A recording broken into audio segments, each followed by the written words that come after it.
Oke guys, kali ini kami dibuat garuk-garuk kepala sama Kia yang sepertinya hobi banget bikin brand sebelah keringat dingin.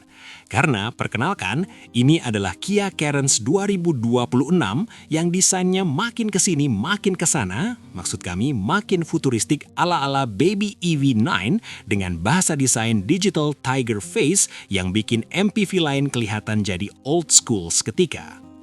Tapi jujur, yang bikin kita geleng-geleng bukan cuma tampangnya yang mirip mobil konsep yang kabur dari pameran, melainkan keberanian Kia menanamkan mesin 1.5 liter SmartStream Gamma 2 yang dipadu transmisi IVT yang secara teknis makin halus tapi tetap sigap buat diajak sat-set di kemacetan Jakarta.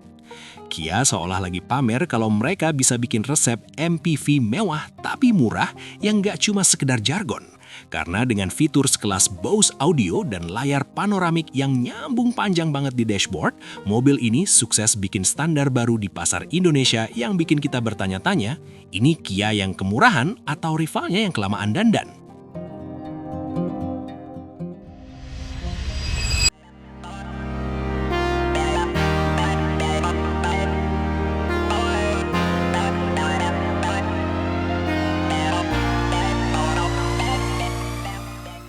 Halo semua, selamat datang kembali di channel Oblitz. Oke, kita mulai dari depannya dulu.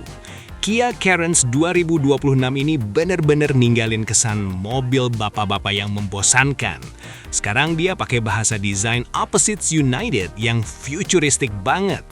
Wajahnya punya karakter Digital Tiger Face yang sangar, seolah-olah dia ini mobil listrik EV9 tapi versi lebih terjangkau dan muat banyak orang. Coba lihat grillnya. Kia nggak lagi pakai krom-kroman yang lebay kayak toko aksesoris. Grillnya sekarang lebih minimalis dengan motif parametrik yang clean banget. Ada sentuhan warna glossy black yang bikin tampilannya nggak cuma modern, tapi juga kelihatan mahal. Kalau kalian lihat langsung, teksturnya itu dapet banget aura premiumnya. Nah, sektor lampu ini yang jadi showstopper. Desain lampu utamanya pakai teknologi Star Map LED yang bentuknya zigzag kayak rasi bintang. Ini bukan cuma soal terang ya, tapi soal identitas. Pas malam hari, orang bakal langsung tahu dari jauh kalau yang lewat itu Kia Carens. Belum lagi daytime lightingnya yang terintegrasi rapi banget sama garis kap mesin. Turun sedikit ke area bumper, Kia ngasih sentuhan ala-ala SUV dengan skid plate berwarna silver. Bentuk lubang udaranya juga dibuat proporsional, nggak kegedean, tapi tetap ngasih kesan kokoh. Fog lamp LED-nya tersembunyi manis di sudut bumper, yang secara estetika bikin tampilan depannya kelihatan lebar dan bold.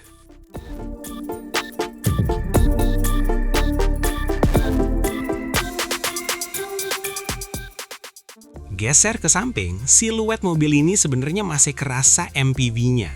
Tapi Kia pinter banget ngolah garis bodinya.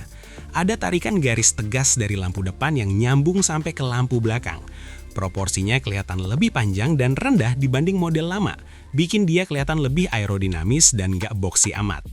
Velgnya sekarang naik kelas, pakai ukuran 17 inci dengan desain Crystal Cut Dual Tone. Desain palangnya itu nggak cuma asal-asalan, tapi punya efek visual yang cakep pas mobil lagi jalan pelan. Ban yang dipakai juga sudah dapat profil yang pas, nggak kelihatan cungkring di dalam fender yang sekarang dapat cladding hitam tipis ala-ala crossover. Lanjut ke bagian belakang. Jujur, ini bagian favorit kami. Lampu belakangnya itu nyambung dari kiri ke kanan dengan garis LED yang tipis dan tajam. Efek lampunya pas ngerem itu bener-bener dramatis. Ini bukan gaya-gayaan doang, tapi secara teknis bikin mobil di belakang lebih aware sama posisi kita.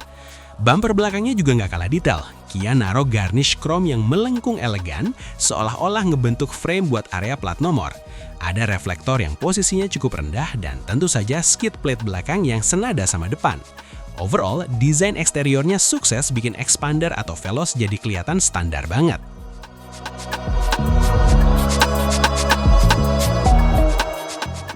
Sekarang kita masuk ke main course-nya, interior. Begitu buka pintu, bau-bau kemewahannya langsung kerasa. Desain dashboardnya itu wrap around, jadi seolah ngebungkus pengemudi dan penumpang depan.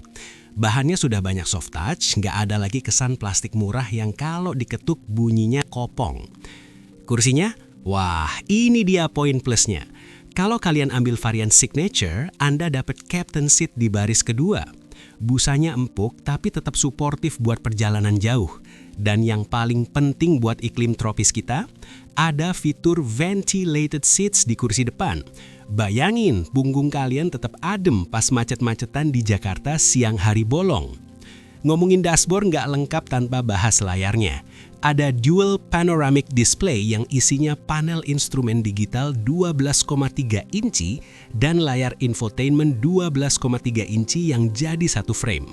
Resolusinya tajam banget, transisi menunya smooth tanpa lag, dan sudah dukung Apple CarPlay serta Android Auto secara nirkabel. Bye-bye kabel ribet.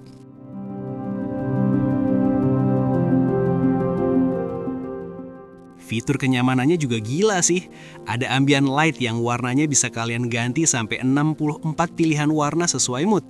Ada juga wireless charging, sunroof, dan sistem audio dari Bose dengan 8 speaker.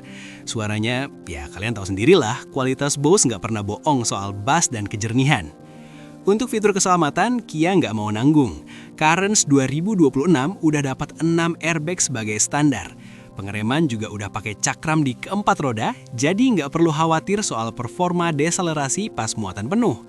Rem parkirnya juga udah electronic parking brake dengan fitur auto hold yang sangat membantu di tanjakan. Nggak cuma itu, paket ADAS-nya lengkap. Ada forward collision avoidance, lane keeping assist, sampai blind spot monitoring.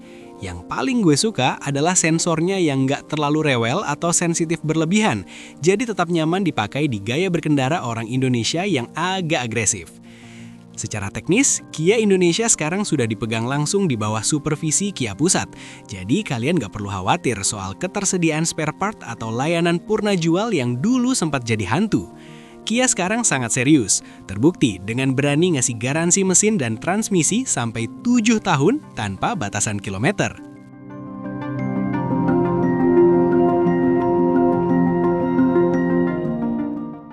Lalu berapa harganya? Untuk versi paling mewahnya, Kia Carens Signature 1.5 iVT ini dibanderol di angka Rp399 juta. Memang sedikit lebih mahal dari Veloz atau Expander varian tertinggi, tapi secara fitur dan build quality, selisih harganya itu terasa sangat masuk akal, atau bahkan bisa dibilang worth it banget. Anda dapat kenyamanan mobil seharga 500 jutaan dalam paket MPV 300 jutaan akhir. Kekedapan kabinnya juga patut diacungi jempol. Suara ban dan angin di kecepatan tinggi minim banget masuk ke dalam. Kia bener-bener riset gimana caranya bikin mobil keluarga yang nggak cuma praktis, tapi juga punya harga diri pas dibawa ke pesta.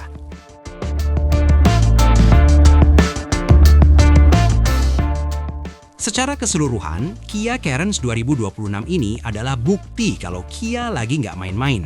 Mereka nggak cuma jualan mobil, tapi jualan standar baru di kelas MPV. Transmisi iVT-nya juga terasa responsif, tapi tetap halus. Cocok banget buat karakter stop and go di perkotaan besar di Indonesia.